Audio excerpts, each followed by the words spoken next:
Monsieur le ministre, chers amis, chers collègues, chers élèves, permettez-moi tout d'abord de souhaiter la bienvenue au nom de cette honorable assistance au docteur Shafiq Misbah, politologue, ex-officier de l'ANP, docteur d'État en sciences politiques de l'Université d'Alger en 81, diplômé du Royal College of Defense Studies de Londres en 87. Shafiq Misbah a exercé comme journaliste à RTA 69-74 avant de s'engager dans les rangs de l'ANP, au sein de laquelle il a assumé différentes responsabilités 74-86.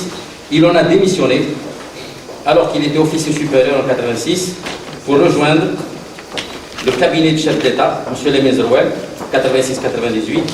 Il se consacre actuellement à des activités de recherche académique. Permettez-moi aussi de le remercier de mes collègues d'avoir accepté de nous présenter une conférence débat sur l'Algérie, situation interne et environnement international. C'est que ces 5 dernières années et à l'heure d'aujourd'hui, en Algérie, nous vivons une crise de gouvernance chronique. Des scandales de corruption qui se répètent et aussi un déficit ou une défaillance au niveau du management politique conditionné par le management macro, méso et microéconomique. Au niveau extérieur, d'après Shafiq Misbah, il y a une régénération du terrorisme international lié à la région du Sahel et surtout problème sécuritaire chaotique au niveau de nos pays frontaliers, Tunisie, Libye. Et à cet effet, nous avons l'honneur aujourd'hui et le plaisir de recevoir une personnalité qui a contribué à la prévention et à la sécurité de notre pays. Donc sans trop tarder, avant de commencer, comme vous le savez, au niveau des traditions, au niveau de notre école, c'est d'accepter le débat contradictoire, la neutralité. L'objectif de cette rencontre est beaucoup plus de dédiaboliser une institution militaire de l'État, de la République algérienne, à savoir les directions de l'enseignement spécial. Parce que Shafiq Misbah est un ancien de la DRS. Et je vous remercie. À vous la parole, monsieur. Je vous remercie pour les paroles élogieuses à mon égard. Je suis très content que l'école préparatoire de sciences économiques de gestion de l'ANAVA donne l'exemple parce que malheureusement ce type de débat n'existe pas dans les enceintes universitaires à Alger, et je suis très content qu'une école de l'intérieur du pays, une école universitaire de l'intérieur du pays donne l'exemple. J'ouvre une parenthèse pour dire également que c'est avec beaucoup d'émotion que je me rends à Annaba, parce qu'à Annaba, il y avait un mois de souvenir de quelqu'un qui a été mon chef, mais qui a été également un frère aîné.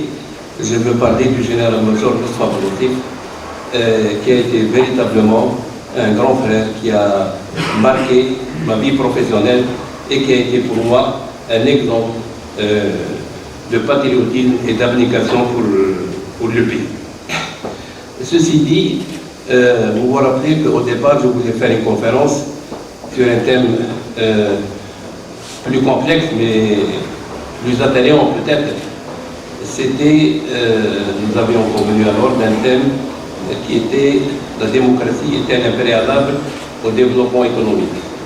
C'est un thème qui m'intéresse depuis fort longtemps, et j'ai même été en contact avec le professeur Abaki Hassen, qui est la référence en la matière. Malheureusement, en toute honnêteté, je n'ai pas eu le temps de me préparer et je ne voulais pas énoncer des généralités devant cet auditoire. C'est pour ça que j'ai préféré en revenir à un sujet que, de mon point de vue, je maîtrise un peu mieux, à savoir la situation interne de l'Algérie avec ses répercussions sur son environnement régional et international. Et je dois dire que pour préparer cette conférence, j'ai consulté un peu tout ce que j'avais écrit sur ces deux aspects depuis fort longtemps. Et en toute honnêteté, j'ai trouvé qu'il y avait peu de choses à changer.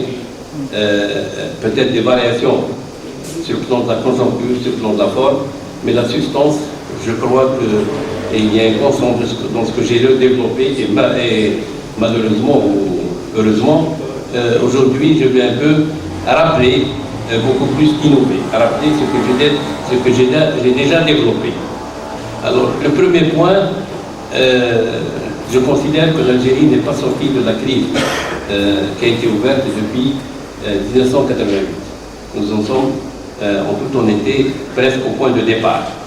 Et je voudrais signaler que la crise de 1988 n'est pas une crise liée fondamentalement à l'apparition du phénomène religieux islamiste. À mon avis, à l'époque, il y avait une crise du modèle algérien de développement qui en réalité a été enclenchée, une crise enclenchée depuis même la disparition du président Boumediene, à la fois sur le plan politique, sur le plan économique. Et d'autre part, je considère que la montée en puissance du Front islamique du Sali dans les années 80-90 a moins été un phénomène de substance exclusivement religieuse qu'un vecteur. Le Front islamique du Sali, de mon point de vue, a été un vecteur de la contestation sociale qui s'était cristallisée et qui portait sur la contestation du système, à la fois sur le plan politique, sur le plan économique, sur le plan social, et j'allais dire peut-être même sur le plan culturel.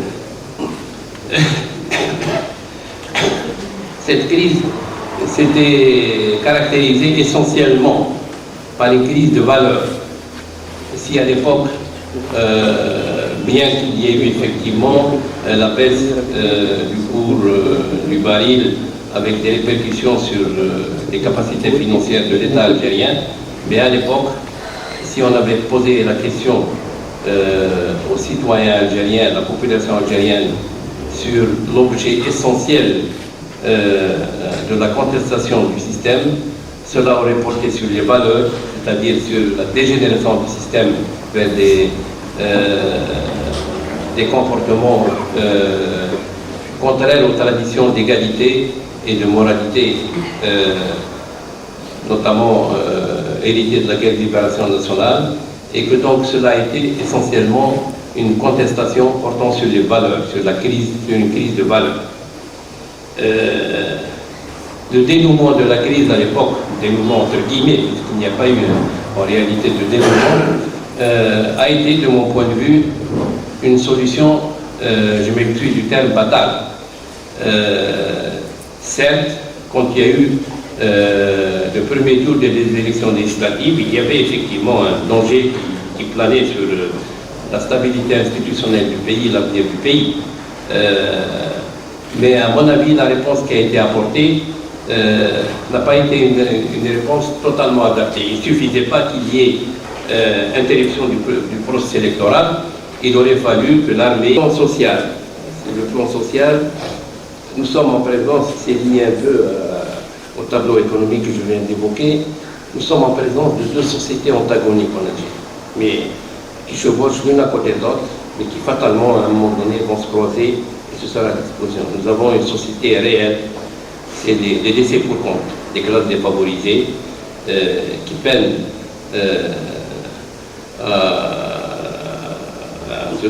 à garantir un niveau de vie acceptable.